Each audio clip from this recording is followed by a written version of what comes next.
Bueno, bona tarda a tothom, buenas tardes a todos y a todas. Muchas gracias por estar aquí hoy presencialmente y también a todas las personas que nos acompañan al otro lado de la pantalla, bienvenidos.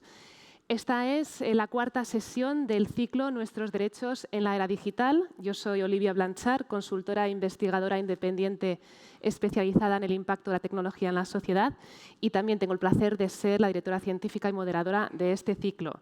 Esta es la cuarta sesión del ciclo que es organizado por el Observatorio Social de la Fundación La Caixa y por el Observatorio de Derechos Digitales, una iniciativa público-privada impulsada por el Gobierno de España. El ciclo está pensado como un viaje por diferentes ámbitos de nuestra vida cotidiana. Hemos hablado de la salud, del entorno laboral en sesiones previas, para analizar junto a expertos cómo las nuevas tecnologías, la inteligencia artificial, por un lado, tienen muchas ventajas, pero también plantean retos para nuestros derechos fundamentales que todos y todas tenemos reconocidos en la Constitución y otras normativas a nivel internacional. También uno de los objetivos del ciclo es dar a conocer la Carta de Derechos Digitales, publicada por el Gobierno de España en el 2021 y que precisamente hace hincapié en recoger todos estos derechos digitales, ¿no? y cómo protegerlos. Hoy vamos a hablar de nuestra relación con la administración pública, que también es un tema universal. Todos a lo largo de nuestras vidas interactuamos con los servicios públicos. Hay infinidad de servicios públicos. De hecho, de los más reconocidos, ¿no? La salud, el sistema judicial, el entorno de la educación, los servicios sociales. A nivel anecdótico, hoy estaba leyendo que el más antiguo parece ser el de Correos, que se convirtió en empresa pública en el 1716, bajo el reinado de Felipe V, con lo cual estamos hablando de la administración pública que lleva muchos años y desde entonces hemos pasado por 3 revoluciones industriales, estamos en la cuarta y con cada ola de innovación tecnológica, la administración pública, al igual que las empresas privadas, ha ido digitalizando sus servicios, ha ido adquiriendo tecnologías y pensamos en los ordenadores, por ejemplo, en Internet, en los dispositivos móviles y en cada vez más tecnologías cada vez más sofisticadas. La digitalización y la transformación digital de la administración pública es una estrategia prioritaria para el Gobierno de España y fuera de España. De hecho, en la estrategia digital del 2025, el Gobierno español destaca el sector público como una de las principales áreas en las que quería acelerar la digitalización y se están destinando 4.000 millones de euros de los fondos Next Generation a hacer una administración pública para el siglo XXI, ¿no? Para modernizar y digitalizar la administración pública. Como vamos a ver en esta mesa, hay ventajas, sin duda, ¿no? a usar diferentes herramientas tecnológicas, pero también plantean retos que es importante que debatamos y que sobre todo hablemos de, ¿y qué hacemos ante estos retos? Estoy muy bien acompañada en la mesa de hoy. Es un placer estar acompañada de Eva Belmonte, Albert Sabater y Nayara Bello. Ahora os hago una pequeña introducción. Eva Belmonte es licenciada en Periodismo por la Universitat Autónoma de Barcelona, codirectora de la Fundación Cibio. Es experta en analizar todo lo público, creo que podemos decir, ¿no? Es autora del proyecto El BOE Nuestro de cada día, que nos ayuda a entender el boletín oficial y cómo nos afectan las decisiones que se toman a nivel público. Y ha publicado los libros Españópoli y el Diccionario Ilustrado BOE Español. Y la organización que representa es una organización independiente, sin ánimo de lucro, que se dedica a investigar cómo funciona lo público y también a vigilarlo, ¿no? Para que las instituciones públicas rindan cuentas. Y hablaremos de un caso hoy en la mesa que ha sido muy importante a nivel español. Justo el Tribunal Supremo ha dado la razón a esta fundación que lleva desde el 2018 pidiendo que uno de los programas que usa el Gobierno para ayudar a decidir quién recibe subvenciones a la hora de pagar la factura de la electricidad sea transparente con cómo está hecho ese programa, ¿no? con el código fuente. Entonces, es una gran victoria. Hablaremos de este caso. Y bienvenida, Eva. Muchas gracias por estar aquí. Muchas gracias, Olivia. Albert Sabater es profesor de Sociología en la Universidad de Girona y es también director del Observatorio de Ética en Inteligencia Artificial de Cataluña. Lidera y participa en diversos proyectos de investigación sobre el uso de la inteligencia artificial y el observatorio que dirige forma parte de la estrategia de inteligencia artificial de la Generalitat de Cataluña para promover los usos éticos y responsables de aplicaciones de inteligencia artificial. Y también hablaremos de qué significa esto, ¿no? ¿Qué significa una inteligencia artificial ética y responsable? Dentro del observatorio están diseñando diferentes metodologías de evaluación ética de datos y de sistemas de inteligencia artificial y también tendremos la oportunidad de hablar de quizás el más conocido, que es el modelo PIO. Así que, Albert, muchas gracias por estar aquí hoy. Bienvenido. Muchas gracias, Gustavo. Y Nayara Bello, periodista, investigadora especializada en privacidad, sistemas de toma de decisiones automatizadas y derechos digitales, trabaja en la organización alemana Algorithm Watch. Nayara, que viene a ser traducido como miremos el algoritmo, ¿no? O vigilemos el algoritmo. Nayara ha coordinado también la sección de tecnología de la Fundación Maldita durante 3 años y ha trabajado para la agencia EFE en España y en Argentina y también para otros diarios. También colabora como investigadora con organizaciones como AlgoRace, EuroMedRights y StateWatch. Y la organización Algorithm Watch es también una organización no gubernamental y sin ánimo de lucro, con base en Berlín y en Zúrich, que hace una labor periodística en profundidad sobre el uso de sistemas de decisión automatizadas, ¿no? Entonces, también Nayara nos puede traer hoy casos de fuera de nuestras fronteras, de otros países europeos, también de Estados Unidos, porque sin duda lo que está pasando aquí también está pasando en otros lugares. Así que bienvenida, Nayara, bienvenidos los tres y muchísimas gracias por estar con nosotros. Entonces, para situar la conversación, ¿no? Como venía diciendo, la administración pública ha ido adoptando diferentes tecnologías. Eva, explícanos, tú que llevas años precisamente vigilando la administración y lo que hace. Cuando hablamos de sistemas de decisión automatizada o semiautomatizada, cuando hablamos de sistemas algorítmicos, de aplicaciones de inteligencia artificial, ¿de qué estamos hablando? Pues de muchas cosas muy distintas y creo que a veces hay una confusión, muchas veces sobre todo intencionada por... de hecho, vemos muchísimos titulares en prensa de la agencia tributaria va a usar inteligencia artificial para no sé qué, la policía, y luego te das cuenta, cuando vas y pides qué es lo que están usando, muchas veces tienen sistemas que son, muchos recordaréis seguramente los cuestionarios de la Superpop, que si has respondido mucho A es que tu novio te está engañando, si has respondido mucho B, que al final son sistemas ultra básicos y ultra simples. Entonces yo, a la hora de, sobre todo a la hora de ver cómo lo vigilamos, nosotros distinguimos un poco entre sistemas que toman decisiones solos, o sea, que no hay ningún humano que interfiera, sistemas de apoyo que aconsejan al funcionario que mejor esto, mejor lo otro, que también son peligrosos porque hay un sesgo brutal con entender que la tecnología siempre tiene razón y sabe que lo hace todo bien. Y yo distingo entre esos dos tipos y luego teniendo en cuenta lo que hacen. Si lo hacen solos, hay un humano interviniendo. Y en cuanto a de menos a más complejo, pues un algoritmo puede ser una suma, una multiplicación, si A dice esto, resulta que es C y ya está, a los sistemas de inteligencia artificial más complejos y más oscuros y más peligrosos, porque sí que hay una parte muy difícil de vigilar, nuestras cajas negras que no saben muy bien qué está pasando ahí dentro. Entonces estamos aquí hablando de sistemas algorítmicos que no llevan inteligencia artificial, ¿no? Que vienen a ser más como una fórmula matemática casi, ¿no? Sí, puede ser más o menos compleja, pero al final no hay un sistema de aprendizaje, que es lo que distingue un poco sistemas más complejos, ¿no? Al final es simplemente una fórmula. Igual es una fórmula larguísima o muy compleja, pero es una fórmula.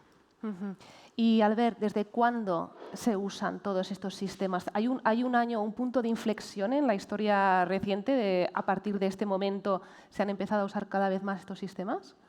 Bueno, depende de los sistemas, ¿no? Los más algorítmicos se usan desde principalmente mediados del siglo XX, especialmente con el despliegue de todos los censos más electrónicos y todas las operaciones estadísticas, y ahí pues tenemos muchísima tecnología que entra, pero estamos hablando de una tecnología comparada con la actual pues muy primigenia, pero eso nos permite pues hacer un cómputo de poblaciones y de sus características de una forma mucho más rápida, ¿no? Y eso es lo que transforma lo que conocemos actualmente como las instituciones de estadística, ¿no?, nacionales. Pero a partir de ese momento vemos que también pasan a formar parte de diferentes departamentos de un Estado, ¿no? Y entonces los vemos principalmente en Seguridad Social, los vemos en la Agencia Tributaria, los vemos en algunos departamentos que tienen unas asignaciones determinadas para dar prestaciones, para hacer una serie de trámites, de transacciones que nos permiten, pues, agilizar una serie de procesos, ¿no? Pero en el ámbito de los servicios sociales entran muy paulatinamente, de hecho entran muy poco y sobre todo a nivel local y muy conectado con el que es el padrón o el empadronamiento, ¿no?, de la población.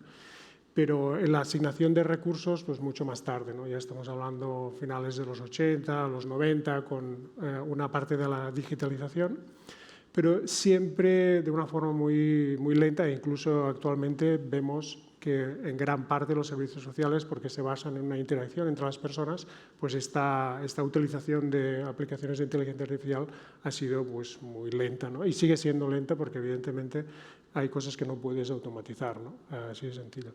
Dicho esto, ahora vemos una cierta aceleración, ¿no? Y eso es porque, pues, bueno, hay una irrupción de unas tecnologías que utilizan lenguaje natural y el lenguaje natural es algo que casi todo el mundo entiende y permite, pues, una inclusión de algunas de estas tecnologías en algunas cosas, ¿no?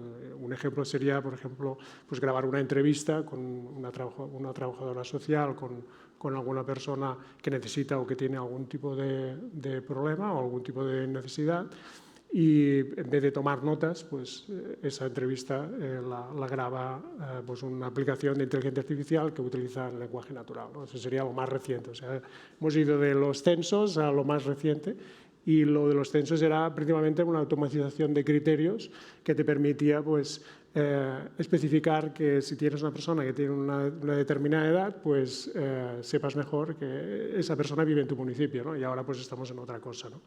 Pero no quiere decir que lo que utilizábamos en los años 50, 60 y 70 se haya dejado de utilizar. Como decía Eva, eso se sigue utilizando. Y además es mejor que se utilice. Entre otras cosas porque es muy diferente una tecnología que es determinista, que no se equivoca, si una vez la tienes configurada no se equivoca, a otra que es probabilística. Imagínate las personas que están no solo en servicios sociales, sino en economía, en seguridad social, en agencia tributaria, que cada vez que toman una decisión sea probabilística, o sea, que tengan un margen de error, que se puedan equivocar, ¿no? Imagínate qué dolor de cabeza. Hay cosas que no las podemos hacer probabilísticas porque es realmente un terreno muy movedizo, ¿no? Pero bueno. Nayara, para ir aterrizando, Albert decía hay cosas que no se pueden automatizar, ¿no? Entonces, ¿nos puedes poner algunos ejemplos de casos de qué es lo que se está automatizando en casos de uso, ¿no?, de estos sistemas? ¿Dónde se están usando? ¿Para qué se están usando? ¿En qué tipo de servicios?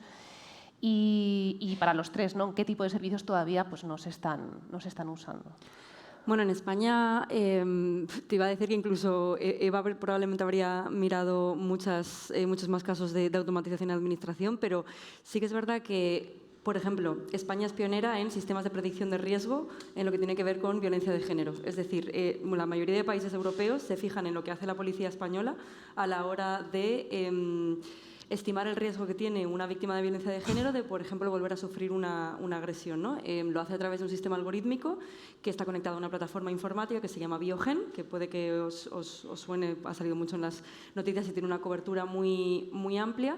Y, bueno, básicamente funciona en base a como decía, una plataforma informática que recoge muchos datos de un caso concreto y de las personas que están implicadas en ese caso, pero luego, aparte de recolectar todos esos datos, utiliza digamos, como una probabilidad estadística, evaluando ciertos factores, como por ejemplo pues que la víctima o la persona agresora sea extranjera o no, que haya hijos, que pueda haber habido algún tipo de violencia hacia los hijos, situaciones, por ejemplo, de enfermedades mentales, de situaciones de desempleo, es decir, muchos factores, sobre todo sociodemográficos, asociados a estas personas, se les asigna, digamos, un peso, un valor, y en función de los cálculos que hace este algoritmo con este programa, pues se asigna un nivel de riesgo para las víctimas, ¿no? Pues que sea moderado, que sea alto, que sea muy alto. Y aunque parezca que esto es una cosa potenciadísima por inteligencia artificial y que es lo más nuevo de lo más nuevo, en realidad Biogen es un sistema que se lleva utilizando desde 2007. O sea, estamos hablando de hace casi 20 años.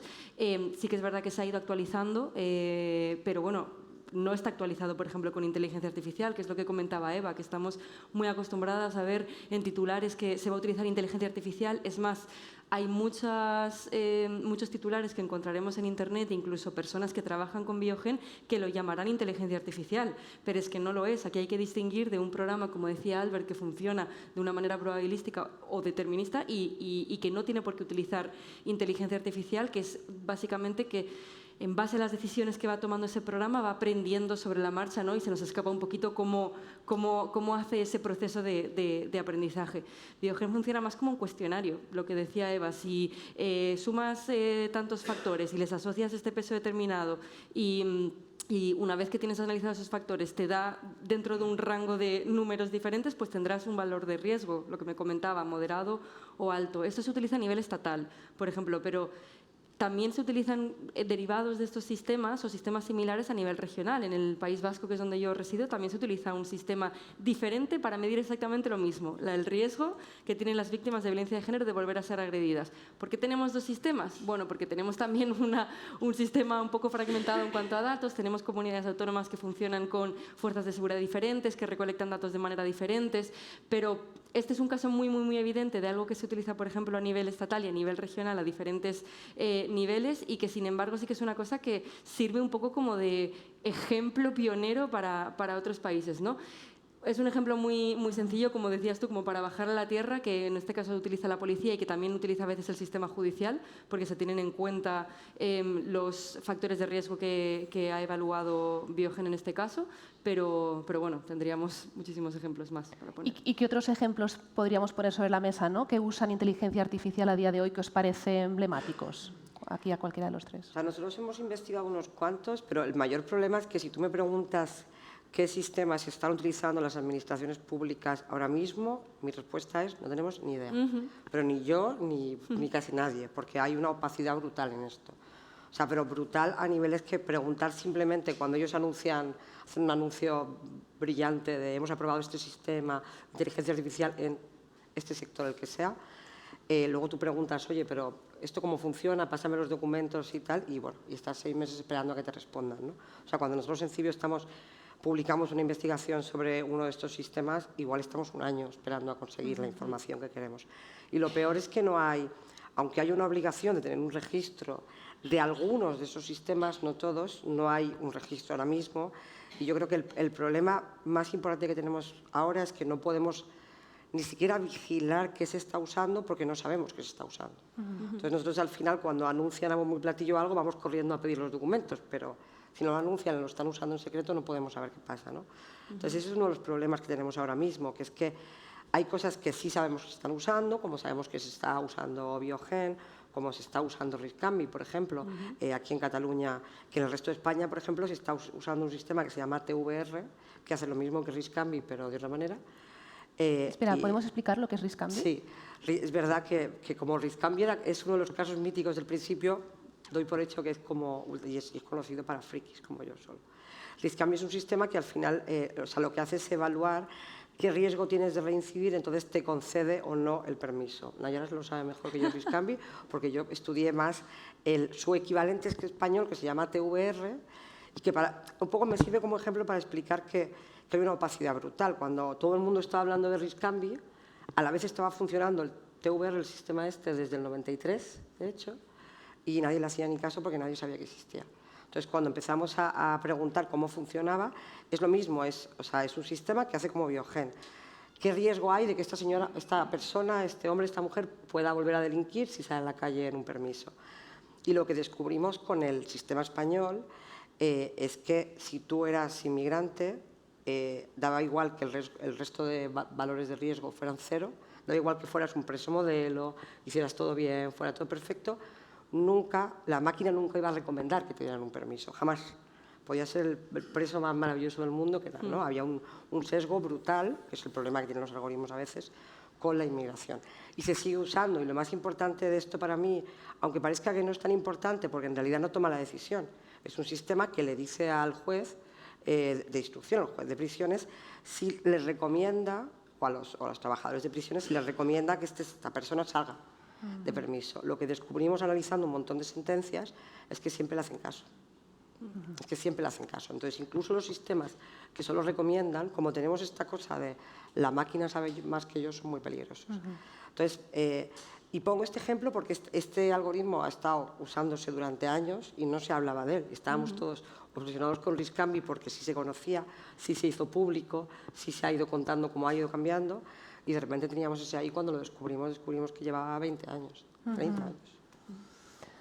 Hemos empezado a tocar ya con algunos de los problemas, pero antes de irnos Sí, a profundizar me voy. en problemas, vamos a ver qué ventajas tienen estos sistemas. A ver, un gobierno o una administración pública local, regional, estatal, si usa un sistema es porque tiene algún beneficio, ¿no? Ya sea porque ayuda a ahorrar costes o porque se considera que es más eficiente.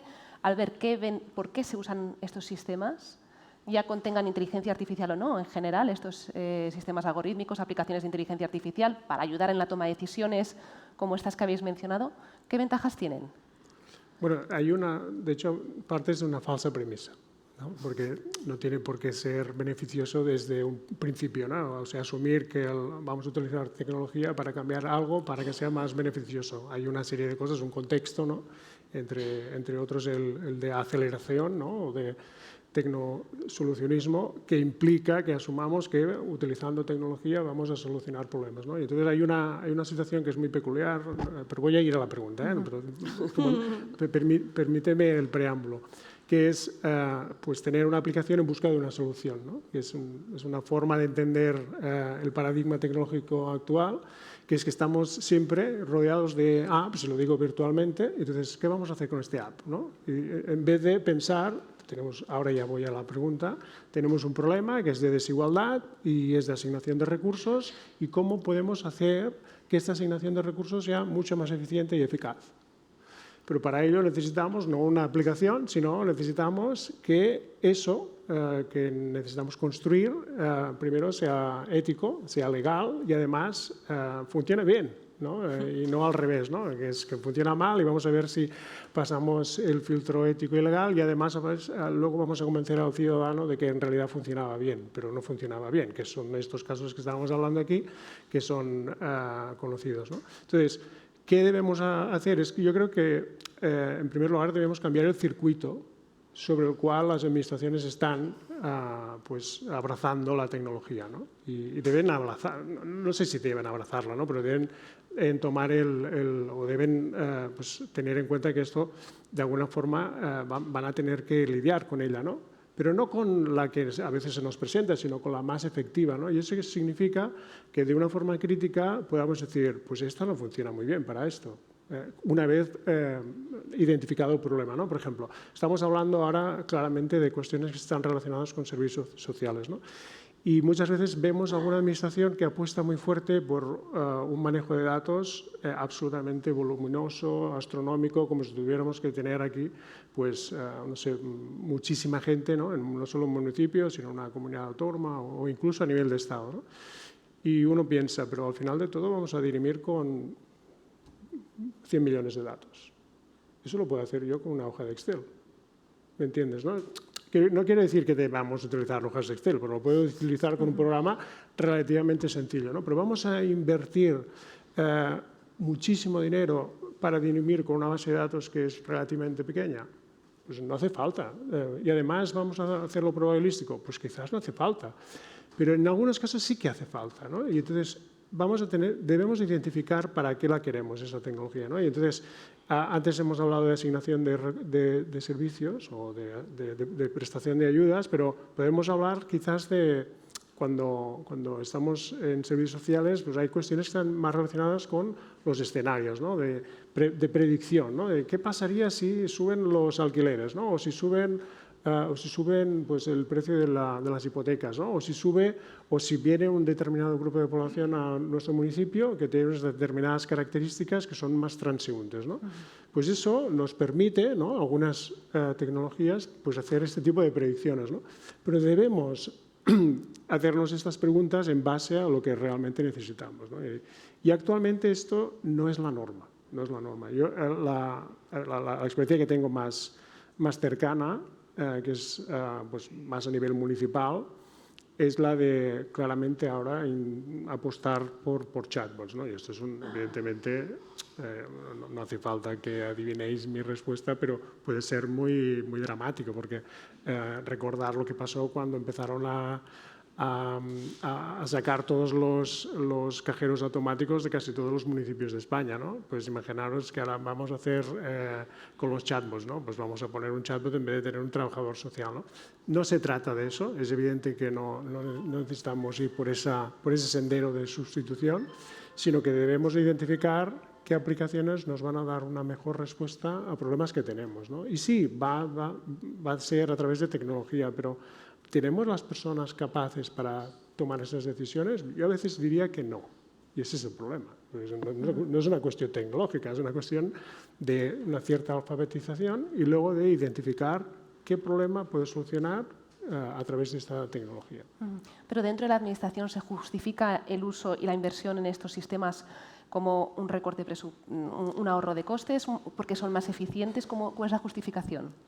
Sí, bueno, esto es un mantra, ¿no? Esto ya lo conocemos muy bien. Creo que no nos podemos permitir ese lujo. La tecnología no está para simplemente reducir costes en un ámbito como los servicios sociales. Es como en el ámbito de la salud, ¿no? Aquí es donde entra ya el modelo de estado de bienestar que queremos. Si queremos un estado de bienestar en el que dejamos unos atrás, pues evidentemente podemos recortar, pero luego es obvio que a medio o largo plazo vamos a tener problemas. Que yo asigne menos recursos a través de una tecnología, que la tecnología sea mi justificación para no dar respuesta a unos problemas, no me va a solucionar el problema. Entonces, yo creo que eso es como, en inglés dicen, kick the can down the road, ¿no? Que vas tirando vas apretando para que el problema no lo sea ahora mismo, sino que sea pues, en unos años más adelante, más al horizonte, pero no podemos hacer eso. La tecnología no está en un estado como el nuestro y en Europa, no está para simplemente dejar a la gente atrás a través de la eficiencia y la eficacia. Eso no es una mala combinación. De hecho, perdón, porque es que además justo has puesto el ejemplo de los chatbots, que me encanta porque si pensamos desde el punto de vista que plantea Albert, vamos a pensar qué problema tenemos y vemos si la tecnología ahí nos sirve para mejorarlo o no, o hace falta otra cosa, ¿no? Y qué tecnología y cómo, y vamos a evaluarlo, que es lo que, por desgracia, no pasa en la mayoría de casos. Para mí el ejemplo de los chatbots estos, de este chat que tienes en la página de la Seguridad Social, de ayudas sociales, de no sé qué, es el ejemplo más claro de una falta de eficiencia brutal.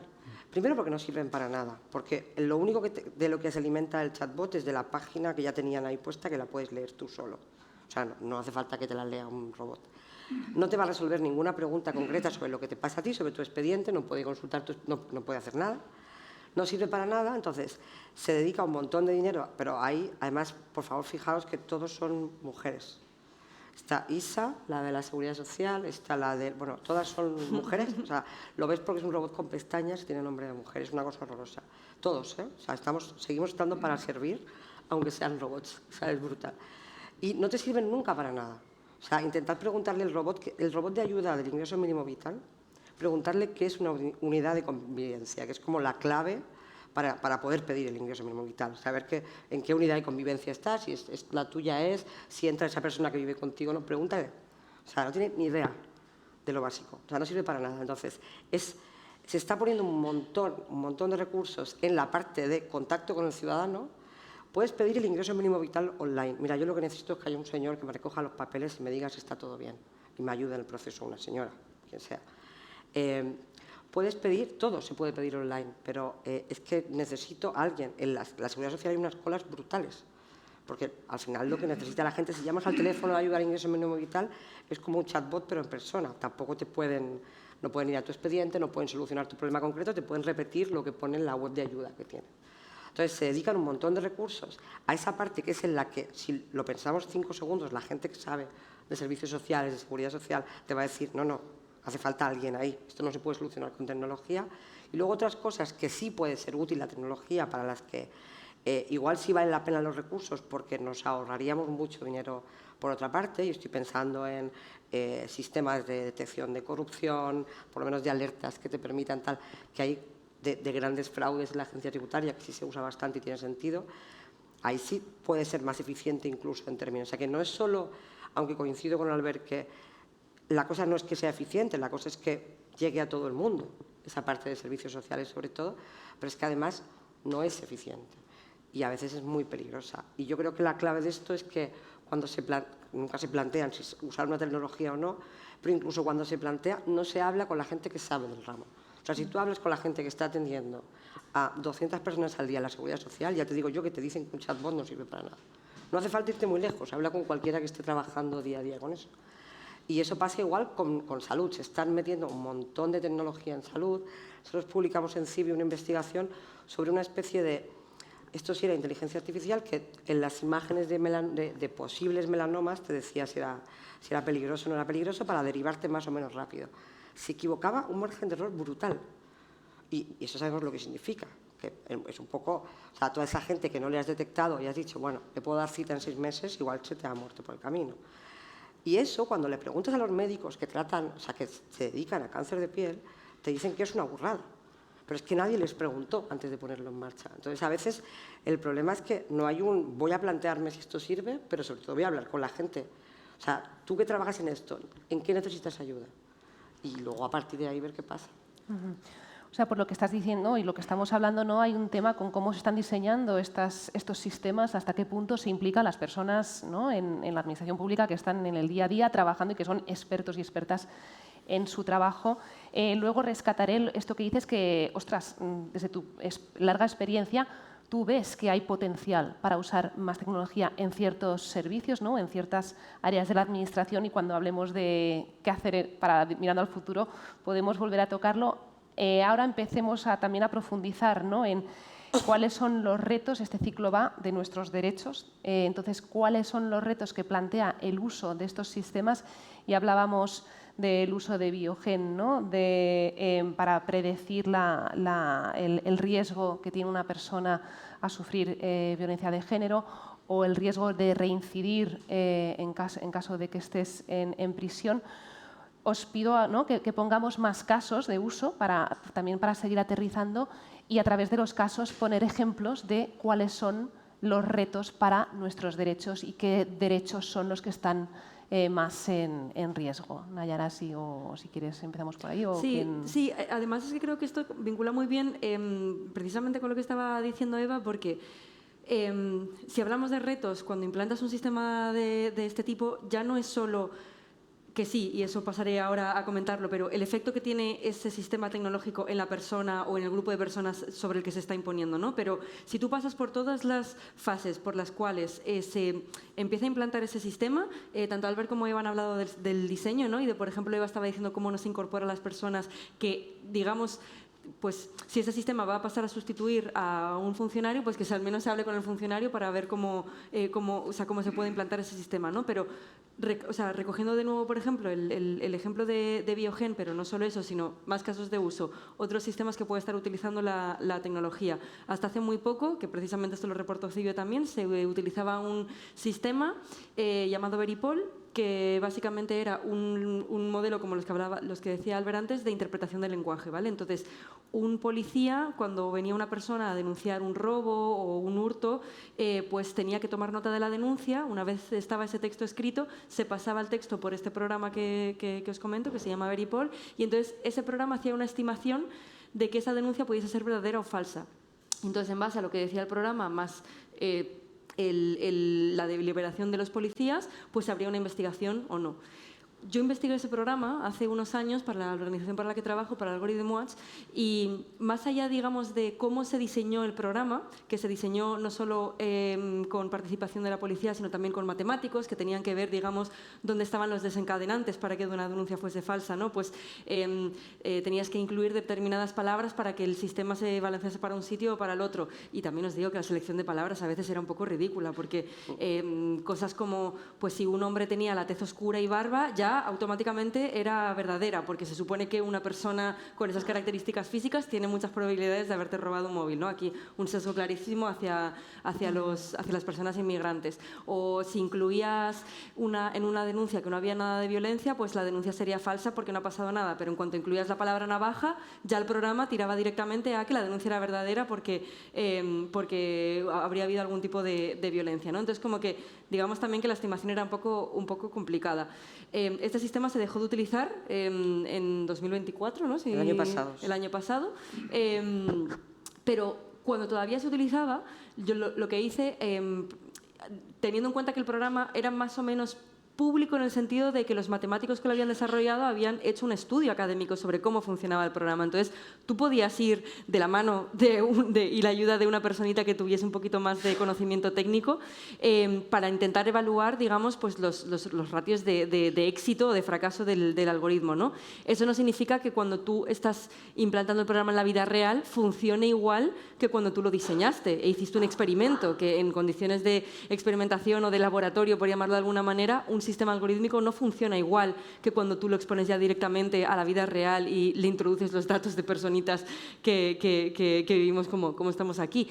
Pero hablando con policías que tenían que utilizar el programa, lo que me decían era que no les servía para mucho. O sea, que es que al final ellos tenían que escribir la denuncia y que realmente a veces no entendían cómo funcionaba o no se terminaban de aclarar con cómo tenían que redactar la denuncia.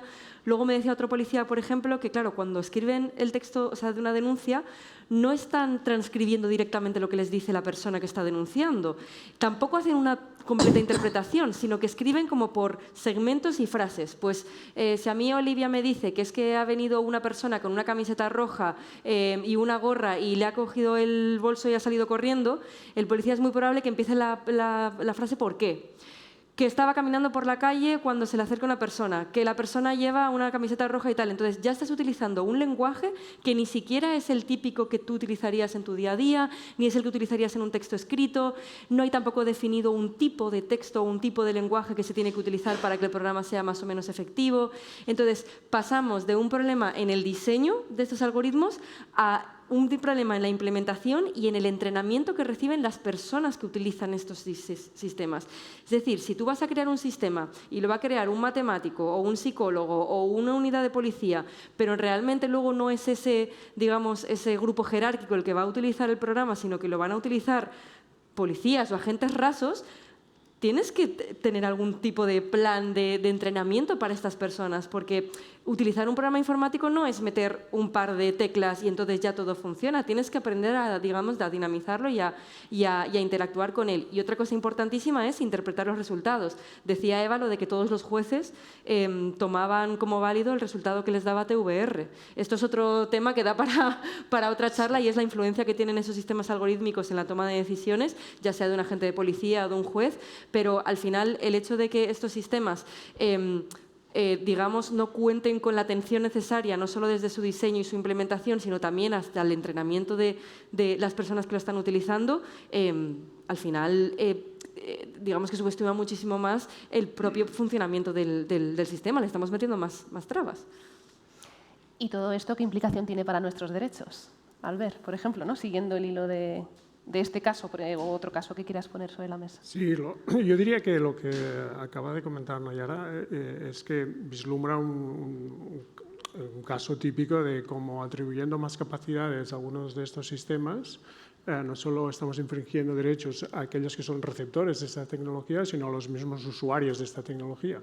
Y eso se ve claramente en términos de autonomía, por ejemplo. No tendremos esa misma autonomía si delegamos mucha de nuestra capacidad, de nuestro conocimiento, de nuestro expertise a estos sistemas y lo hacemos de una forma ciega, ¿no? Es como diciendo, seguro que no se equivocan, ¿no? Y yo me equivocaría y este sistema no se equivoca, ¿no? Y eso es lo que vemos en algunos casos con algunos jueces, pero también con algunos policías, con algunas personas del sector de servicios sociales, ¿no? Y eso es tremendo porque evidentemente no son así. En la gran mayoría de los casos esos sistemas pueden ayudarte en el soporte en la toma de decisiones, pero no son completamente autónomos como para delegar tu responsabilidad y ese nivel de autonomía, ¿no? Por lo tanto, ahí deberíamos, en la gran mayoría de los casos, casi todos, deberíamos ser mucho más cautos en esa delegación de competencias, ¿no? y tener esa mentalidad de seguro que se equivocará, entonces voy a estar encima y estando encima se equivocará mucho menos y me facilitará algunas cosas, pero yo voy a estar encima, ¿no? De hecho, eso ya lo contempla la ley, ¿no? La ley, tanto a nivel de gestión de datos, ¿no? No se pueden tomar según qué decisiones que afecten a las personas a través de la gestión de sus datos, si no hay una previa supervisión, ¿no? Y además el nuevo reglamento de inteligencia artificial en su artículo 14 también claramente estipula que todas las decisiones automatizadas deben ser supervisadas.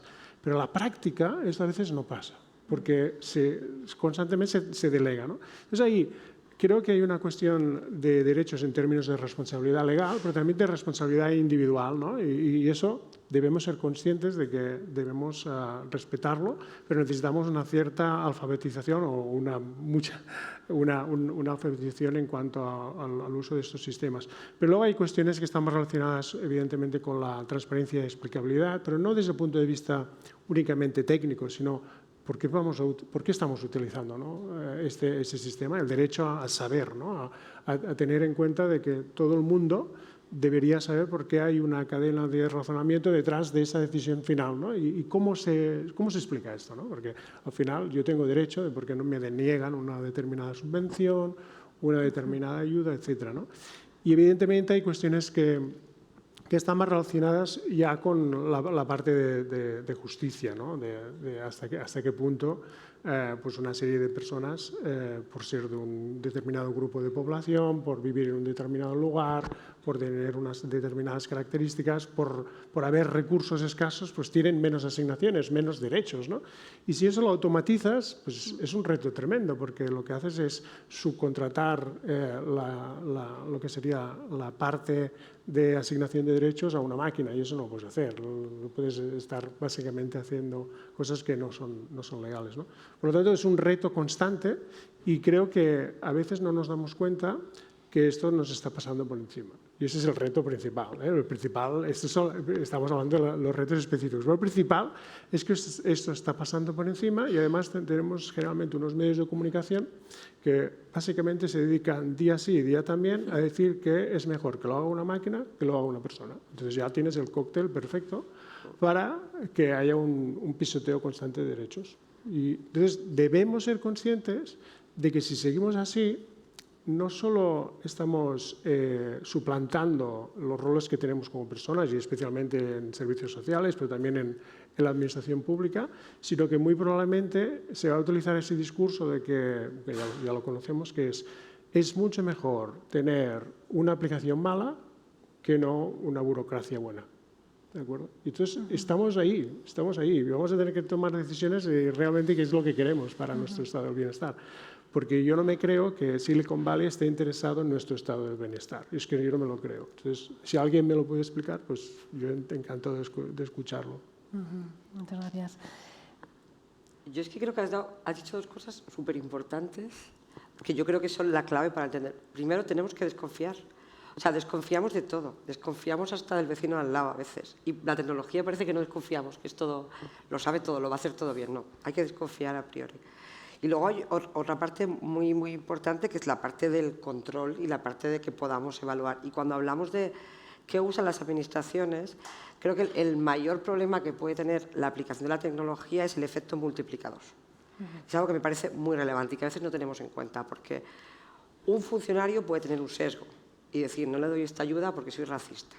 Y ese señor puede ser racista. y hay gente que es racista, no pasa nada. Pero si esa persona hace o ayuda a desarrollar una aplicación que va a decidir todas las ayudas sociales de una comunidad, ese racismo se multiplica por 2.000 millones. Si la aplicación que da una ayuda tiene un error de base, un funcionario se puede equivocar y decirte, pasa mucho con el ingreso mínimo vital, que sí lo acaba decidiendo un funcionario, que te dice, no tienes derecho, reclamas y en la mitad de los casos gana quien reclama a la administración. O sea, te puedes equivocar. El problema de esta tecnología es que tiene un efecto multiplicador. O sea, que al final ese error es un error por 207.000 millones. Yo sé que soy muy pesada con Bosco. Bosco es la aplicación que decide quién recibe o no el bono social, la ayuda para pagar la luz. Y llevamos, y yo sé que no tocaba contarlo, pero es que me viene al pelo para explicar. Te iba a preguntar que lo cuentes, o sea, que me va fantástico. Estoy obsesionada porque ganar un juicio en el Supremo al Gobierno hace mucha ilusión. Cuéntanos la historia.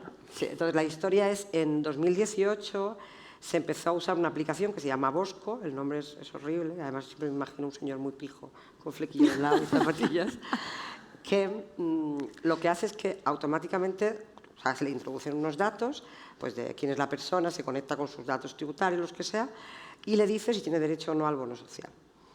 El problema es que eso funciona solo. O sea, no hay una propuesta de resolución que le llega a un funcionario que lo revisa, la máquina directamente responde.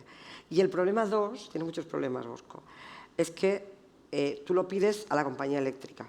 O sea, no vas a una ventanilla de un funcionario, es la compañía eléctrica que no puede ver tus datos y no debería ni tener que introducir nada, pero se ha permitido que sea así, introduce los datos en la maquinita le devuelve la respuesta a la compañía y la compañía te lo dice. Entonces, tú no hablas con nadie de la administración que da esa ayuda, tu interlocutor es la compañía eléctrica que no tiene ni incentivos ni conocimientos para ayudarte a que lo tengas porque no le viene bien, y la máquina decide sola.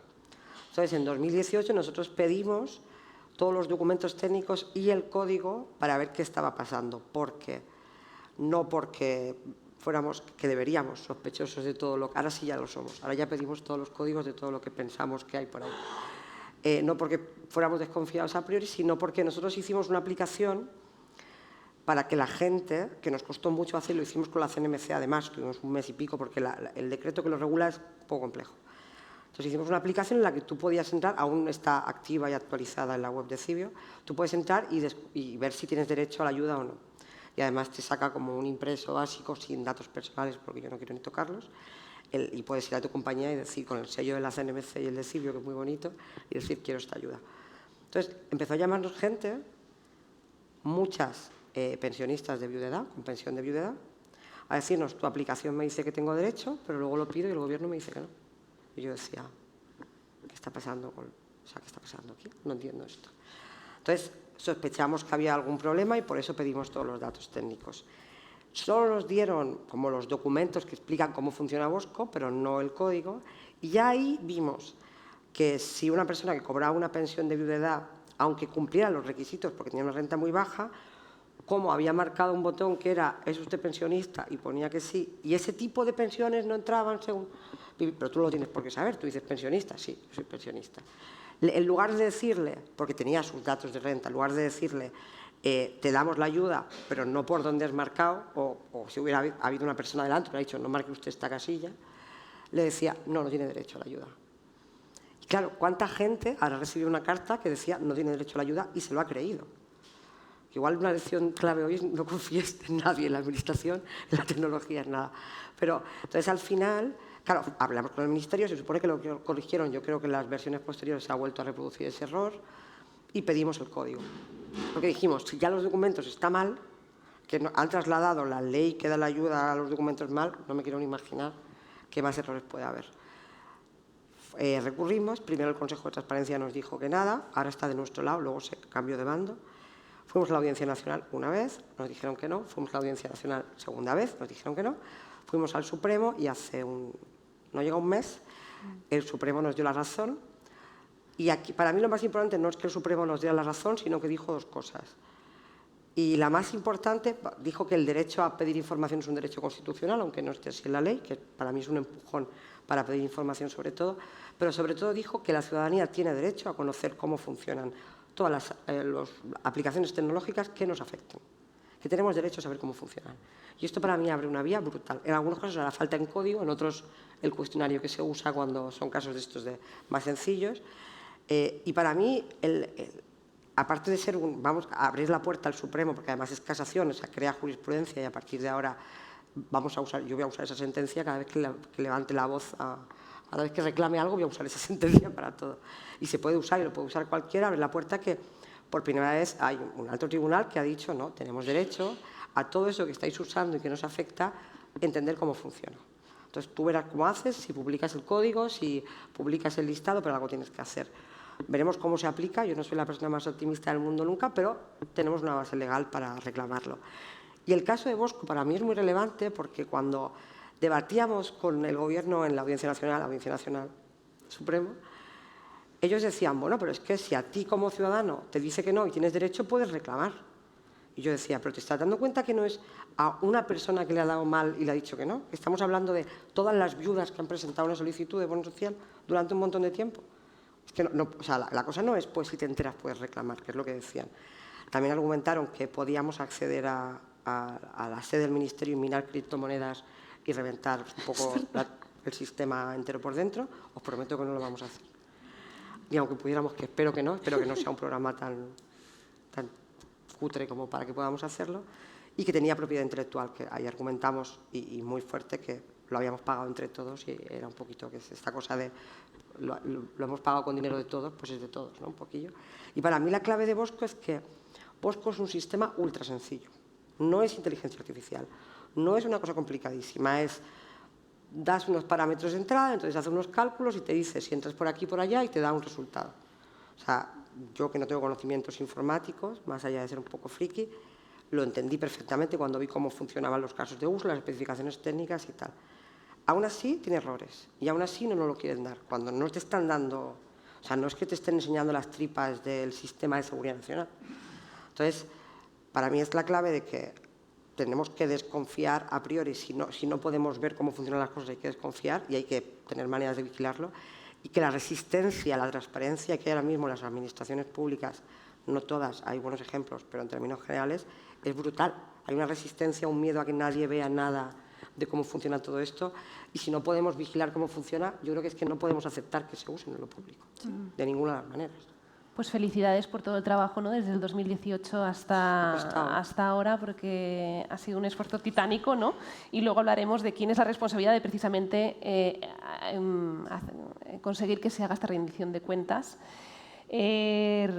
Hablabas de la escala, ¿no? Uno de los problemas de automatizar ciertos sistemas es que, como tú decías, una persona puede discriminar, pero cuando es todo un sistema informático puede impactar a muchísimas más personas que no lo saben. Esto también pasa en otros entornos. Si en las empresas se utilizan sistemas para filtrar currículums y hay un problema con los datos que se han usado para entrenar ese programa, ¿no? Por ejemplo, si yo solo uso currículums de hombres porque son históricamente los que han ocupado esa plaza, para entrenar al sistema, para que me diga cuál es el mejor, ¿no? El candidato, el sistema filtrará currículums de mujeres. Y esto pasó con un sistema que entrenó una empresa tecnológica bastante conocida, ¿no? Pero esas mujeres que han aplicado a ese trabajo no saben que están siendo discriminadas. Y aquí el no saber que estás siendo discriminado y entonces no saber que tu derecho a no ser discriminado está siendo vulnerado, ¿no? Aquí hay como otro problema de que encima ni te enteras, ¿no? Y si te enteras o si tienes sospecha, ¿a quién reclamas? Cuando no estás delante de un funcionario, estás delante de una máquina. El derecho a la información, ¿no? También hablábamos y creo que, como bien decía, esta sentencia es súper importante y que abre una vía fundamental. Derecho a la transparencia. Bueno, vemos que es toda una serie de derechos, el derecho a cómo se usan también los datos, temas de privacidad. Hay toda una serie de derechos que sin duda se ven impactados, ¿no? Entonces, ahora empecemos a hablar de ¿y qué hacemos con todo esto? ¿No? De qué mecanismos tenemos.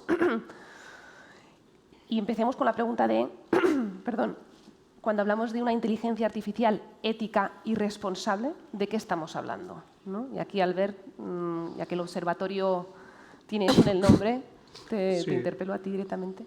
Bueno, no es algo que debamos hacer nosotros solo, eso lo tenemos que hacer todos, y no es en términos de ya ética, sino de usos éticos, ¿no? Los usos deben ser éticos y eso sí implica que debemos conocer pues algunas de las cosas que ya conocíamos yendo a la escuela, yendo al instituto, allá en la universidad, ¿no? Cuestiones que tienen que ver pues con una evaluación continua a nivel de usuario, pero también a nivel de personas que son trabajadoras, personas que son expertas, las personas que son parte de la administración y también, pues, evidentemente, la empresa privada, ¿no? Y la evaluación constante significa que somos capaces de dirimir con cuestiones que tienen que ver con la responsabilidad, pero también con la transparencia, como se comentaba ahora, cuestiones, evidentemente, con justicia y equidad, y como estamos hablando de datos, pues cuestiones de privacidad, ¿no?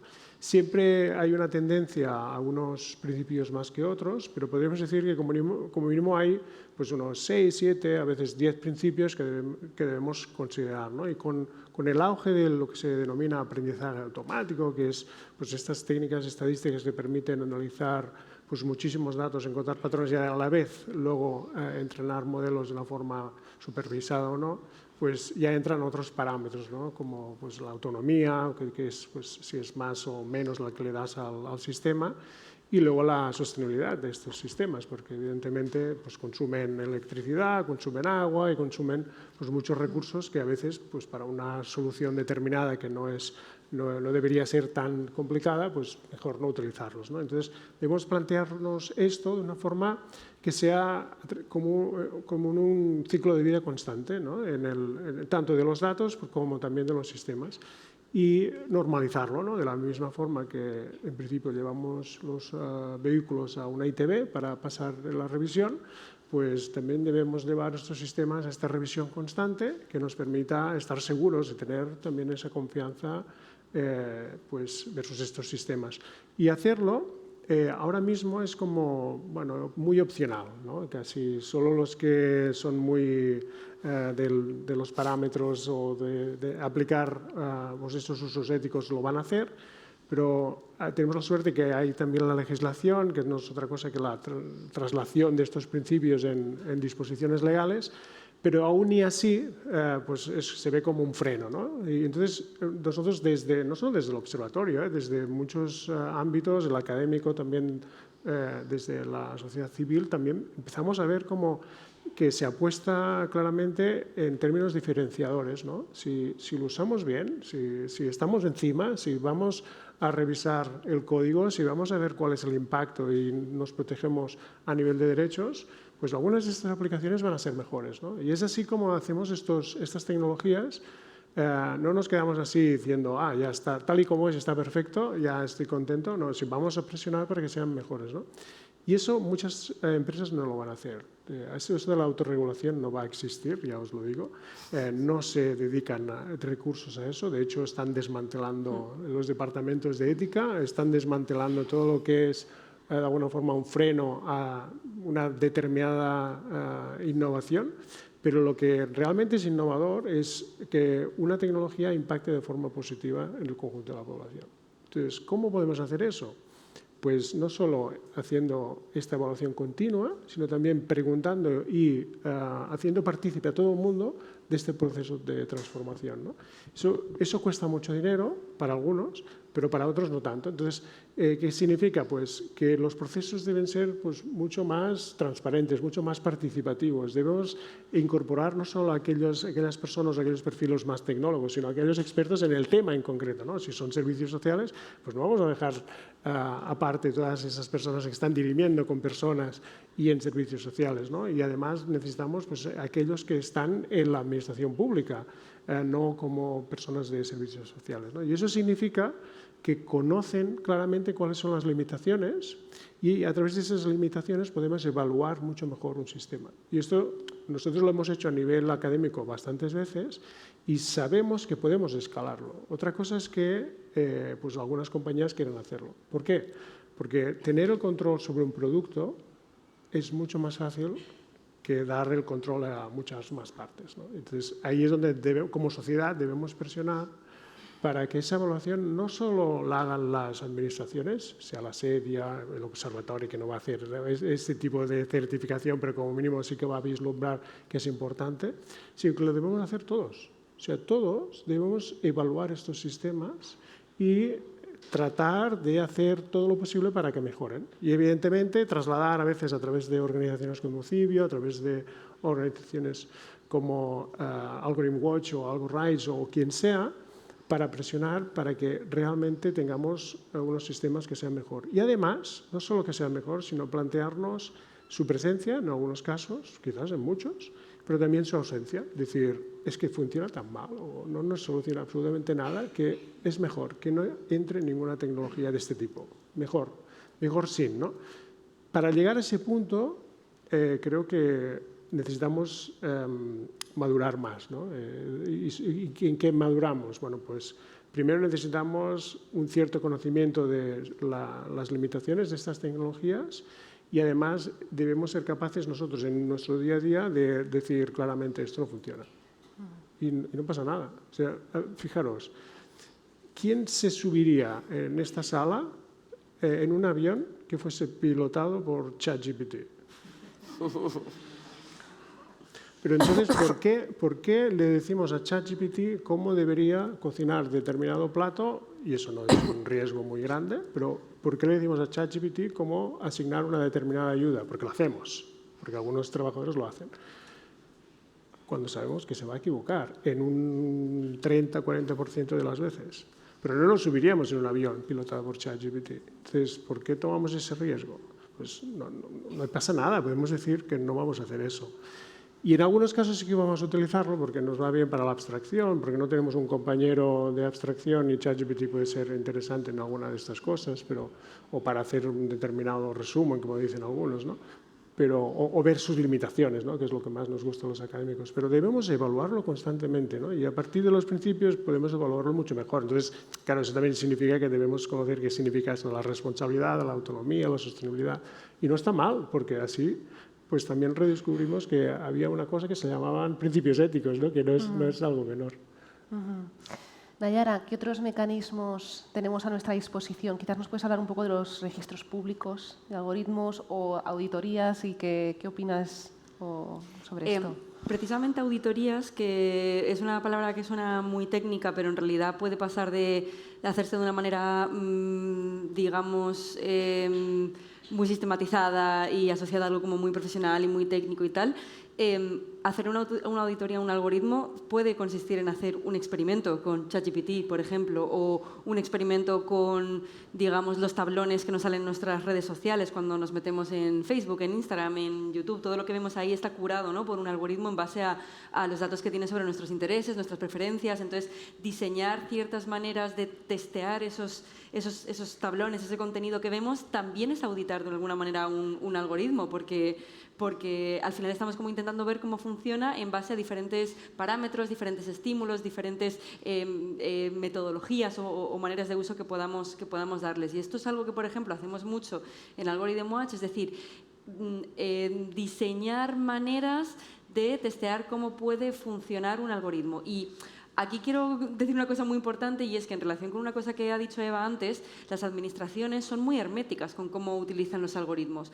Desde hace, yo lo situaría en más o menos unos 5 años, y esto me puedes corregir tú, Eva, hay un cerrazón total por dar información en torno a lo que tiene que ver con los sistemas tecnológicos. Al principio, cuando te acercabas, sí que había como una predisposición un poco más laxa de dar información, porque se pensaba que había como un cierto ánimo de promoción de esos algoritmos, ¿no? Entonces sí que se abrían mucho a darte información. En cuanto veían que no era una promoción, sino que era un análisis real de cómo funciona el sistema y que a lo mejor ese análisis pues no era favorable, ya empezamos a tener problemas, ¿no? Pues primero es con una policía regional, luego es con Hacienda, luego es con Seguridad Social, luego es con tal, y al final terminas en la lista negra de unas cuantas administraciones que deciden no querer darte información. Entonces tienes que pensar en otras maneras de testear cómo funcionan esos algoritmos, y pueden ser en base a estos pequeños experimentos. Eso en cuanto a, por ejemplo, entender cómo funcionan, pero eso lo hacemos, por ejemplo, desde sociedad civil. Es decir, antes presentó Olivia lo que hacíamos en Algorithm Watch, también presentó Fundación Cibo, es decir, que somos organizaciones que pertenecen a un círculo de sociedad civil.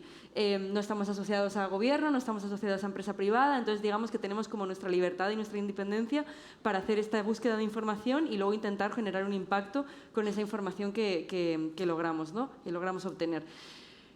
Aquí hay muchas piedras en el camino y es que, por ejemplo, yo concretamente que soy periodista y cuando hago investigación me presento como periodista, tengo diferentes métodos para hacer estos experimentos o esta búsqueda de información de las que tendría Albert desde el observatorio, por ejemplo. Entonces, al final, obtienes diferentes vías testeas diferentes vías para obtener información. A mí muchas veces que no se me ha permitido hacer una investigación periodística porque, como pertenezco a una organización no gubernamental, pues eso ya no es periodismo, o eso ya tiene otro fin, o tiene otra agenda marcada, ¿no?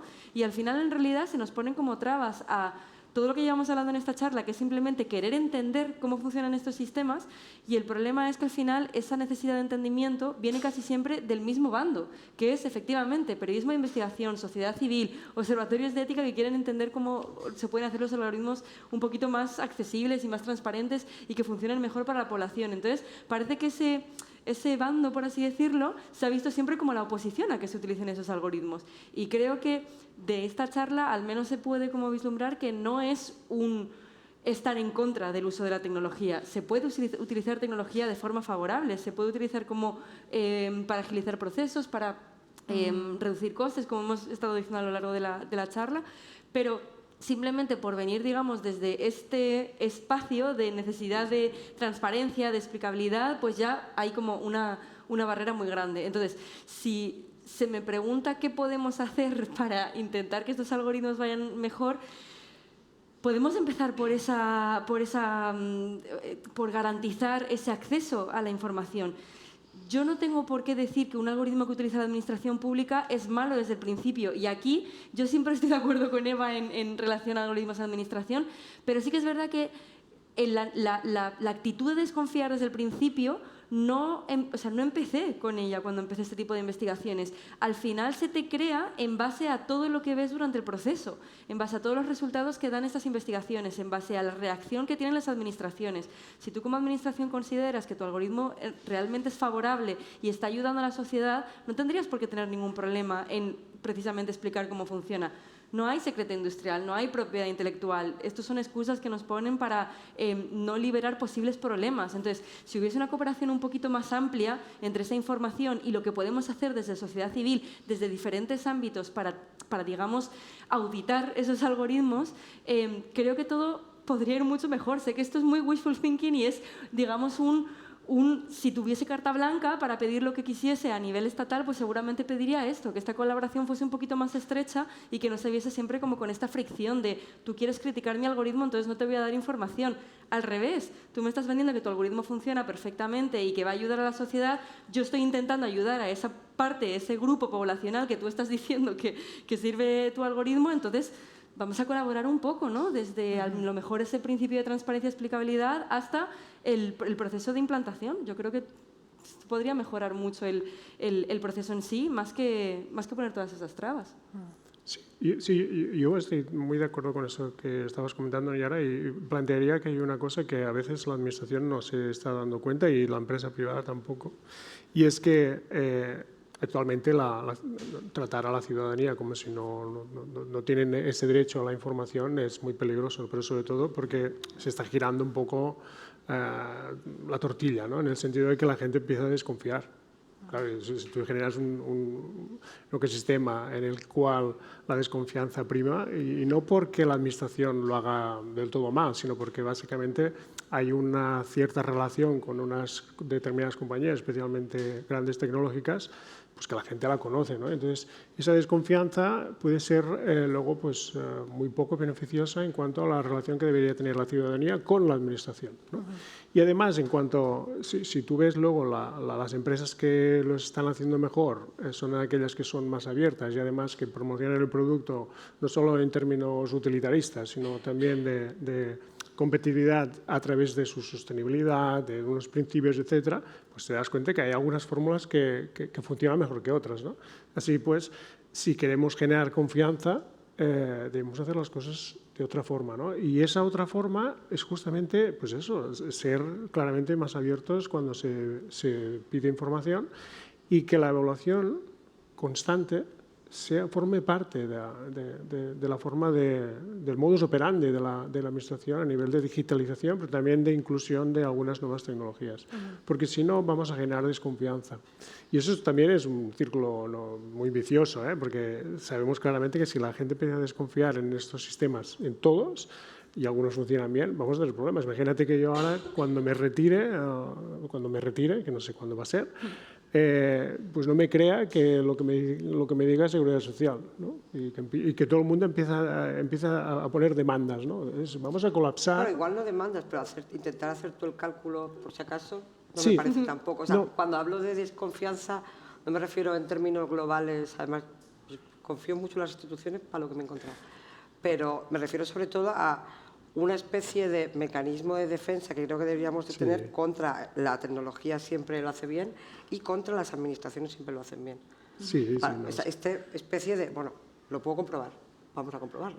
Sí, O no, sea, yo que puedas comprobarlo. en eso yo también estoy muy a favor. Esa desconfianza que Sana, es sana, ¿no? Que Vamos se a necesita, ¿no? comprobarlo, Yo digo más en términos de ya una desconfianza que es muy difícil de recuperar, en el sentido ya no de, a nivel, es la desconfianza colectiva, ya no es la individual que debo ejercitar para defender mis derechos, ¿no? Y eso, ahora mismo estamos en es una situación peculiar, ¿no? Porque a medida que vamos automatizando más procesos, hay más desconfianza. Aquí de momento no se ve, pero las últimas encuestas, especialmente en Estados Unidos, a través de Pew Research Center, ya muestran que en un país donde se está apostando muy fuertemente en determinadas tecnologías, especialmente las de lenguaje natural, pues la gente está desconfiando más que nunca, ¿no? O cuando quieren vender determinados productos de IA generativa, pues desconfían aún mucho más, ¿no? Y el conflicto está más que creado, ¿no? Entonces ahí es donde nosotros también podemos aprender, ¿no? Estos están llevándolo al límite, nosotros vamos a llevarlo al límite, porque claro, si lo llevamos al límite es muy probable que nuestra ciudadanía también reaccione más o menos igual, ¿no? Aunque sean estados diferentes, contextos diferentes, poblaciones diferentes, ¿no? Entonces deberíamos ser también capaces de mirar qué está pasando en todo el mundo, pero no para, si lo están haciendo en términos tecnológicos, nosotros también deberíamos hacerlo. Es de qué forma está reaccionando la ciudadanía allí para nosotros tener en cuenta esto. Y yo creo que esto no se está tomando en consideración y eso es un riesgo porque entramos en un círculo vicioso que puede ser perverso y creo que la ciudadanía aquí, en principio, estamos aún a tiempo de hacer las cosas mejor. Yo creo que hay un tema aquí subyacente, ¿no? Que es nuestra relación con la tecnología, con la industria de la tecnología y las narrativas que circulan alrededor de la inteligencia artificial, la tecnología, el tecnosolucionismo que hablábamos antes, que es primero pensar en la solución tecnológica y luego buscar el problema a cuál aplicamos esta solución tecnológica, en lugar de pensar primero bien en el problema y después ver qué soluciones hay, tecnológicas o no. Y estaba pensando mientras hablabais en la industria alimenticia, ¿no? Y en la industria farmacéutica. Estamos todos muy acostumbrados a cuando compramos un paracetamol, viene una lista enorme de posibles contraindicaciones o personas que no deberían de tomarlo, y con los alimentos, hoy en día, la etiqueta que lleva cada detalle de cuánto azúcar lleva y cuántos colorantes lleva, y eso nos permite tomar decisiones más informadas, ¿no? Entonces, al final, esta desconfianza sana es exigir a esta industria lo mismo que hemos aprendido a exigir, porque no era algo tampoco natural, ¿no? Eso ha sido un proceso, a otras industrias y otros productos. Es el mismo trato, ¿no? Y poder ahí estar más informados y que cuando hay un problema podemos ir a esa etiqueta, ¿no? a ese papelito con las contraindicaciones y poder más rápidamente entender de dónde viene el problema, ¿no? Me gustaría seguir mucho la conversación, pero quiero dar la oportunidad al público que está aquí presente a compartir reflexiones o hacer alguna pregunta a los tres panelistas. Así que hay ahí una mano levantada. Pasamos el micrófono porque como estamos haciendo el streaming a distancia, las personas que están a distancia no nos escucharán si no tenemos el micrófono. Sí. Así que recogemos un par de reflexiones o de preguntas. Aquí hay un caballero. 3, recogemos estas 3 y contestamos. Justamente creo que leí la semana pasada una encuesta que salió en Europa sobre la confianza en la IA. y justamente decía que en España confiábamos más en la IA que en el resto de los países europeos, que en España los que más confiaban en la IA eran las personas jóvenes, los que menos confiaban en la IA eran las personas mayores. Y esto, de alguna forma, va en contradicción con todo lo que estamos escuchando aquí, que deberíamos, por principio, desconfiar de la IA y dudar de lo que nos da, de la información que nos da y de la posibilidad de que la gente defienda sus derechos, porque es que ahora parece que la gente, la sociedad necesita a las organizaciones de la sociedad civil para que defiendan los derechos de las personas que no saben que sus derechos han sido vulnerados, porque en este caso eran muy altos los porcentajes de confianza, en todo caso, eran por encima del 70% en toda Europa. Entonces, ¿qué hacemos con esta confianza, ciega confianza en la IA? Y por tanto, la cantidad de gente que no se ha enterado que sus derechos pueden haber sido vulnerados. Y bueno, me parece súper importante que las personas mayores son las que menos confían en la IA. Entonces quería saber qué opináis de eso. Muchas gracias. El caballero con el jersey verde, sí. ¿Él tenía la mano levantada? Sí. Yo durante toda esta discusión estaba pensando en el paralelismo entre la inteligencia artificial y la medicina.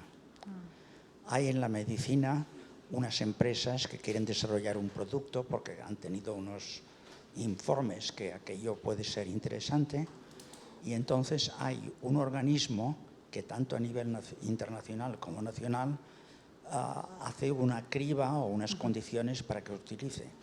Hay unos usuarios que son esencialmente los médicos, que les interesa desarrollar aquello porque van a beneficiar en sus clientes y luego los clientes.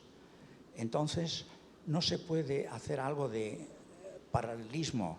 Usted ha mencionado lo de la farmacéutica, entre los controles que quiere desarrollar una industria para ponerlo en un mercado y que dé a unos servicios a unas personas. ¿Puede establecerse algo parecido? Muchas gracias.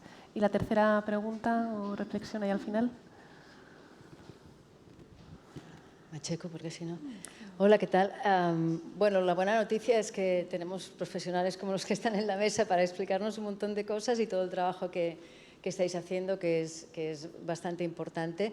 Y yo tenía una pregunta concreta para Eva, que es que, bueno, ya tenéis la sentencia del Supremo y ¿ahora qué, no? O sea, cuando se supone que os van a dar el código, ¿no?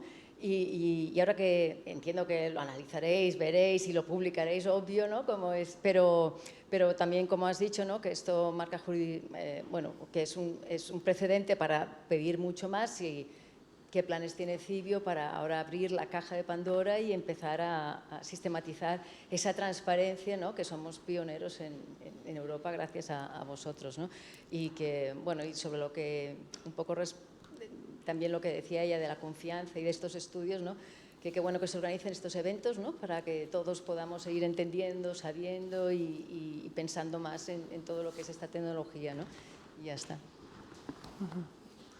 Pues justamente una de mis preguntas comodín era cómo sensibilizamos a la sociedad, ¿no? De que estos temas nos interpelan a todos, y creo que la primera pregunta iba en este sentido, ¿no? Cuando tenemos estas encuestas que dicen que hay tanta confianza o fe ciega, ¿qué hacemos? Esto sería la que os invito a todos, ¿no? que respondáis. Y luego creo que sería interesante quizás hablar de la Agencia Española de Supervisión de Inteligencia Artificial y otras agencias, organismos, bueno, el propio observatorio, ¿no? Que diriges, que también es una iniciativa público-privada. Hay entidades, a nivel de leyes, la ley de inteligencia artificial, todas las leyes que también tenemos, más allá del entorno digital, ¿no? Leyes de la no discriminación, de la igualdad de género, es decir, tenemos toda una batería de leyes para proteger nuestros derechos. Entonces, también creo que sería interesante Y respondiendo también a la pregunta, ¿no?, de si no podemos hacer lo que se hace en el entorno de la medicina. Y aquí la última pregunta que va directamente a ti, así que responder. Si quieres empezar tú con esa pregunta. Empiezo por el final sí. y así. Ahora pelearnos para que nos den el código, porque no va a ser fácil. O sea, hay una cosa que puede sorprender mucho, pero aunque el Supremo te dé la razón, que nos ha dado la razón antes en otros casos, a veces el Gobierno se empeña mucho en no hacer caso, en hacer como que no ha pasado nada. Pasó hace unos años que ganamos también en el Supremo, también un recurso a casación, y nos tenían que dar el listado de los pasajeros de los aviones oficiales, tardaron casi un año en dárnoslo. O sea, habrá que pelear primero. Una vez tengamos el código, lo revisaremos. Yo espero que ahora mismo lo estén arreglando y no me llegue con errores. Y entonces dirán, ¿ves? Si no había nada, estaba todo perfecto. Me parece bien. Me da igual que me mientan. Prefiero que el código esté bien y que funcione y que dé la ayuda que se la tiene que dar.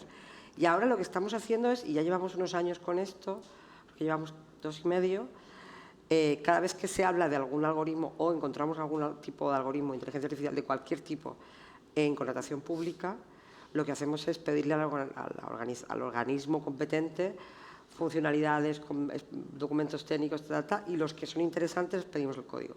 Entonces ahora ese salto 2 de pedir el código, porque en algunos casos no te hace falta el código, en los sistemas que son cuestionarios y tal, con el cuestionario, las preguntas y los pesos te valen. Pero en otros sí, entonces ahí pediremos el código usando la sentencia como palanca, que espero que sirva. El problema es ese, que vamos un poco a ciegas y es como hablan de una cosa que hay en la Comunidad de Madrid para sanidad. Vamos a pedir qué es. Sí. Vamos a pedir qué es, porque claro, de los anuncios a lo que luego es, no tienes nada. Una cosa que sí hemos hecho más sistemática ha sido en salud, que hemos ido comunidad autónoma a preguntarles qué tipo de tecnología están utilizando en salud que tiene que ver con inteligencia artificial. Solo inteligencia artificial, en todas las comunidades autónomas. Lo publicamos, de hecho, yo creo que en 2 o 3 semanas. La opacidad ha sido brutal, pero tenemos ahí algunas cosillas. Entonces vamos a intentar ir destapando. O sea, como la idea es crear nuestro propio registro con lo que vayamos descubierto y con fichitas de cada uno de para qué sirve, qué funciona, porque pues, si no se hace, pues lo hacemos mientras hasta que se pueda. Y luego, muy rápido a las otras dos, lo que dices de la medicina es perfecto. O sea, el paralelismo es maravilloso. No tenemos un organismo de control independiente dentro de las administraciones públicas, más allá de colaboraciones.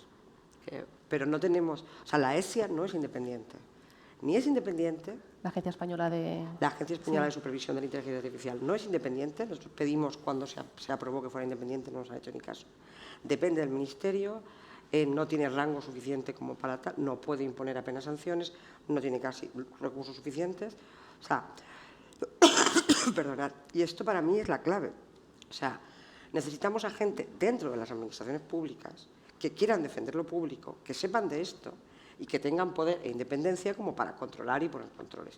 Y pasa con... es verdad que el tema de farmacia podría ser un poquito más transparente, hay una parte ahí que flojea porque luego hay un montón de información que queda fuera, pero sí que es verdad que para aprobar un medicamento que se use en España pues tiene que pasar ciertos controles y da la sensación de que ahora mismo cualquier sistema tecnológico entra un poco a lo bestia. Y esto, y sobre el tema de la desconfianza, justo lo estábamos hablando antes de entrar, que daba la sensación un poco de que la gente más joven igual sí, pero más mayores igual no tanto, y esto es una opinión totalmente personal.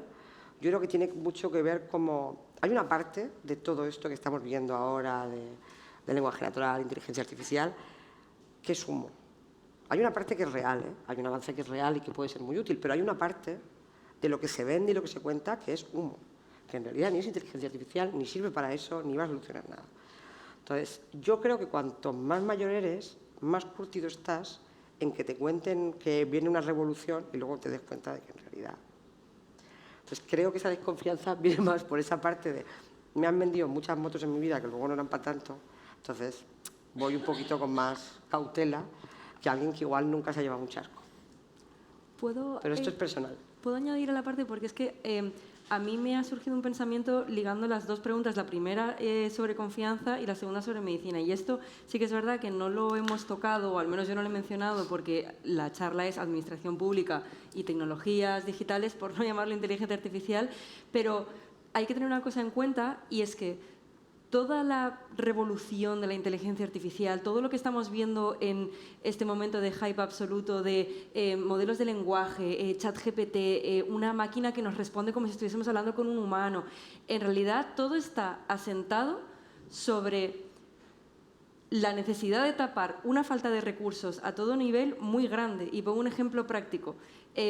Cuando una persona acude a ChatGPT para preguntarle por su sintomatología, en vez de, por ejemplo, preguntarle a su médico, muchas veces cuando hablas con personas a nivel individual es porque tardan un montón en darles una cita en el centro de salud. Van al centro de salud y la doctora no está de baja. La doctora va con muchísimo retraso, entonces solo puede dedicarle 4 minutos contados de reloj para que le cuente todo lo que le pasa y que de ahí saque un diagnóstico y entonces le pasen a la siguiente cita, que la siguiente cita puede ser una resonancia que le dan en 8 meses. Es decir, si todo ese proceso, una persona que está preocupada por lo que le pasa, por los síntomas que tiene, puede ir a ChatGPT, que la persona que se la ha vendido, que es una máquina que puede contestar absolutamente todo porque consigue buscar en todos los documentos que hay en Internet, en todos los buscadores, tiene toda la información accesible dentro de esa pantallita y tú le puedes preguntar todos los síntomas que tienes y ChatGPT te puede decir, ¿tienes esto? Eso en realidad lo que está tapando es que hay una falta de recursos a nivel estructural en todo lo que tiene que ver con sanidad en un país como España, porque estamos en España, muy grande. Entonces, al final también estamos adoptando este tipo de tecnologías basándonos en que no hay recursos en sanidad, no hay recursos en seguridad social para que te atienda una persona y que miren tu solicitud, no hay recursos para realmente comprobar que todo lo que se ha incluido en el bono social está bien. Entonces, también hay una necesidad muy grande por parte de las administraciones de tapar toda esa falta de recursos con un sistema tecnológico. Y lo estamos viendo. O sea, hace nada leí una historia muy potente pero personal de una periodista cuya madre tenía que viajar pues 2 horas para que la atendiesen en el hospital en un pueblo rural de China y tal. Entonces, claro, ¿qué terminó por hacer? Pasar completamente de sus citas rutinarias que necesitaba para un tratamiento de hígado muy fuerte y pasar a fiarse únicamente de DeepSeek, que digamos es el equivalente de ChatGPT, pero producido por China, ¿vale? Entonces, y ella misma te contaba, si es que ¿para qué me voy a ir hasta allí para que la doctora no me haga caso y no tenga tiempo y tal, si puedo preguntarle a DeepSeek? Entonces, tengamos también en cuenta que estamos, y esto quiero decir, está relacionado con medicina, por esto que estamos comentando, pero está también relacionado con el tema de la confianza, porque creo que al final se genera esa confianza artificial en los sistemas por no tener acceso a las personas o a los mecanismos que nos pueden disolver estas dudas. Entonces, también aquí hay un problema con cómo integramos la inteligencia artificial en nuestras vidas, y ya relaciono con lo que decías tú, Olivia, que es que parece que tiene todo como un hilo conductor muy fácil, y es cómo integro yo esas tecnologías en mi vida. No como una salvaguarda, no como un salvavidas de que van a tener las respuestas para absolutamente todo lo que necesitemos. Eva ha puesto un montón de ejemplos de cómo se equivocan, de por qué pueden fallar, de cómo pueden estar diseñados para tener preguntas, o sea, para no dar respuestas certeras. Entonces, si a nivel individual ejercemos un poquito autocrítica cuando utilizamos estos sistemas, que no quiere decir no utilizarlos, sino pensar en, si yo tengo toda esta sintomatología, en vez de ir a ChatGPT, ¿no será mejor que intente buscar otro remedio? Si ese otro remedio implica pasar solamente 4 minutos con mi médico, ¿puedo intentarlo de otra manera? Buscar un poco la alternativa que haríamos si no tuviésemos esa tecnología, ¿no? No simplemente ir a lo cómodo porque lo tengamos. Y es que creo que esto, al fin y al cabo, tiene un peso muy importante porque hablamos de inteligencia artificial como si fuera un sistema o ente que toma decisiones por sí misma y que es muy fácil de integrar, pero en realidad también se utiliza para tapar muchos agujeros que ya tenemos a nivel estructural. Y sé que no es el momento de hablar de ellos, pero que sepáis que está muy, muy, muy relacionado la intervención de inteligencia artificial con tapar agujeros que tienen, o sea, que son problemas a nivel sistémicos y estructurales, no que han surgido ahora de la nada. ¿Hay alguna pregunta más? ¿Sí?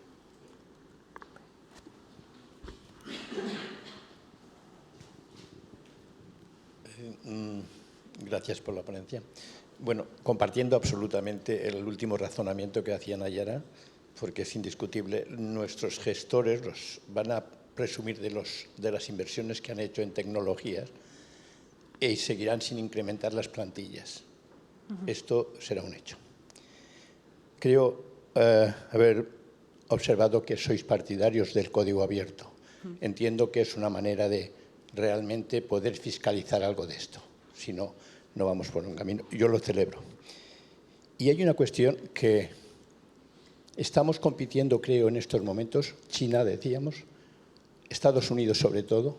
En Estados Unidos es histórico la fiebre mercantilista, que confronta con la moderación o un poco más sensata velocidad de implantación en Europa. ¿Cómo se resolverá esta cuestión? ¿Seguiremos comprando la tecnología que nos viene de allá o tendremos alguna sujeción, pondremos alguna sujeción a las leyes que Europa sí que parece que está inquieta? Gracias. Complicados. Necesitamos una mesa de soberanía.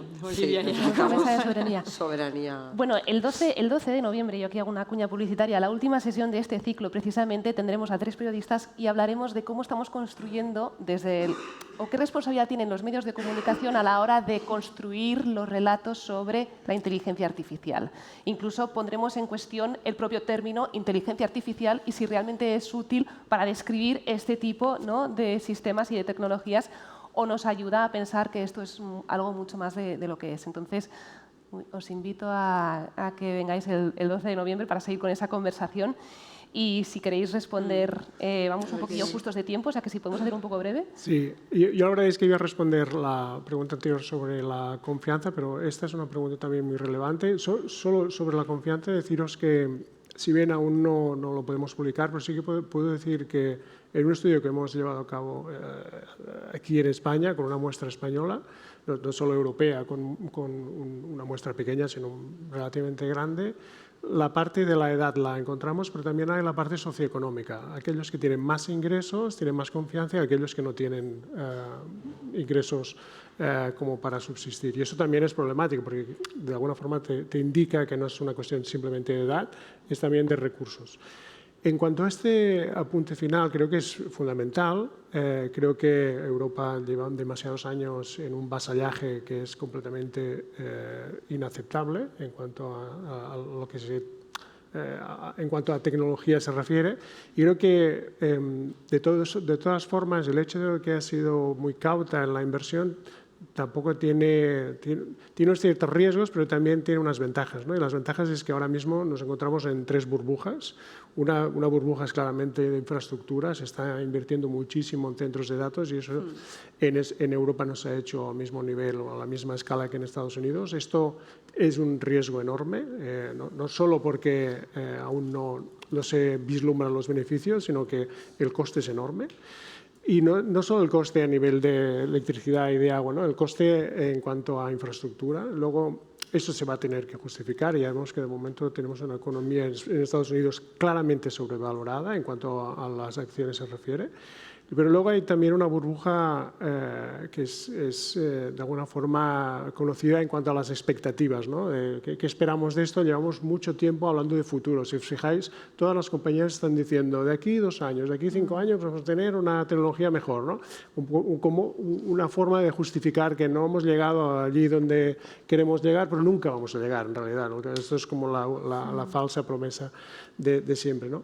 Pero eso no es la única cosa. Estamos delante de una burbuja que va más allá de la infraestructura y las expectativas. Estamos también en una burbuja que es claramente, básicamente, de cómo tomamos o cómo estamos delante de una situación en la que la gente tiene expectativas, pero también el conjunto de la ciudadanía, si queréis, el conjunto de la población, más allá de la tecnología. Y eso yo creo que entronca muy bien con lo que comentabas tú, Nayara, que es las expectativas no son frente a la tecnología, sino en cómo debemos vivir, cómo debemos organizarnos, cómo debemos preservar pues, este estado del bienestar en el cual necesitamos recursos, ¿no?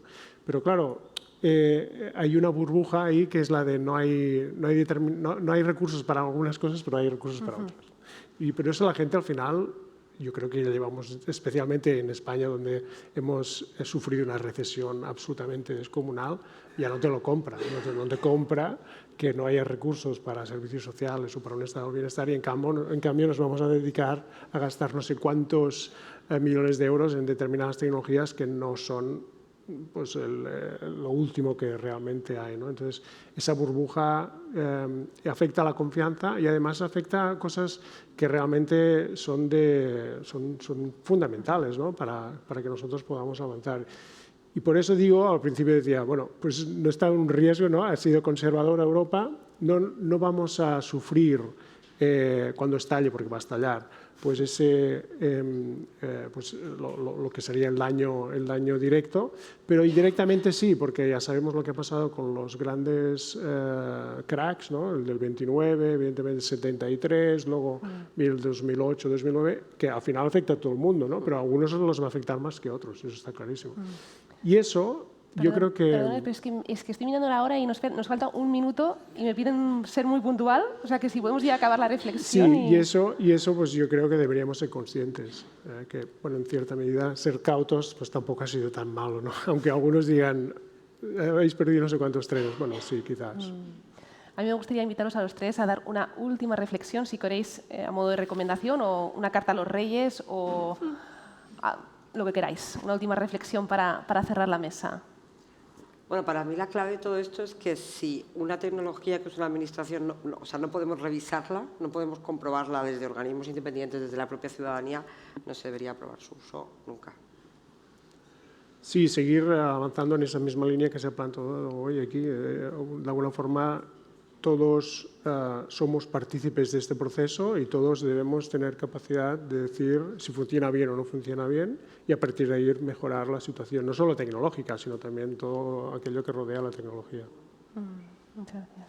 Yo creo que he pedido mi carta blanca antes cuando he hablado del tema de la colaboración y la transparencia y demás, pero si ya se pudiese diagnosticar el tecnosolucionismo, creo que nos quitaríamos también muchos problemas de encima. Sí. Pues muchas gracias. Yo me quedo con el concepto de democracia digital, ¿no? Que salió en estos días. Se ha hablado mucho, ¿no? De la sentencia histórica que habéis tenido y lo que esto ahora abre. Y muchísimas gracias a los tres por estar aquí hoy. Muchísimas gracias a nuestro público por estar aquí presencial, a todas las personas que están a la distancia. El 29 de octubre nos iremos a CaixaForum Valencia para hablar de la relación entre transformación digital y cada vez una digitalización de la sociedad y la relación con la igualdad y desigualdad social. Y el 12 de noviembre, como les decía antes, estaremos aquí para cerrar el ciclo con esta discusión sobre la responsabilidad que tienen los medios de comunicación a la hora de informar sobre el desarrollo tecnológico actual y la inteligencia artificial. Así que muchísimas gracias y un aplauso para nuestro panel.